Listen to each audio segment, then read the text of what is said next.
Top quality और consistent performance के लिए सिर्फ सिल्वर पंप नाम याद रखना। ನೋಡಿ ಏನು ನಿನ್ನೆ ಆಗಿರುವಂಥ ಘಟನೆ ಇದೆ ಅದಾಗಬಾರ್ದಾಗಿತ್ತು.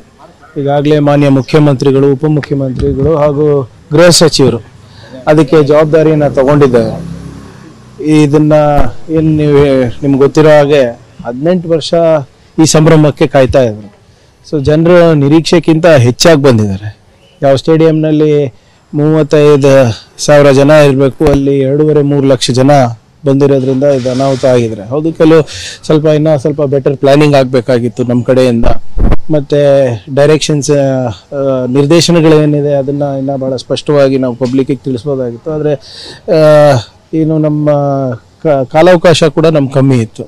ಸೊ ಅದರಿಂದ ಇದನ್ನು ಆಗಬಾರ್ದಂಥ ಅನಾಹುತ ಆಗಿದೆ. ಇದನ್ನು ನಾವು ಜವಾಬ್ದಾರಿಯನ್ನು ವಹಿಸ್ಕೊಂಡು ನಾವೇನು ಯಾವುದಕ್ಕೆ ಡಿಫೆಂಡ್ ಮಾಡಲಿಕ್ಕೆ ಆಗೋದಿಲ್ಲ. ಇದು ಯಾಕಂದರೆ 11 ಜನ ವಿಶೇಷವಾಗಿ ಯುವಕರು ಇವತ್ತು ಅದರಲ್ಲಿ ಮೃತಪಟ್ಟಿದ್ದಾರೆ, ಬಲಿಯಾಗಿದ್ದಾರೆ.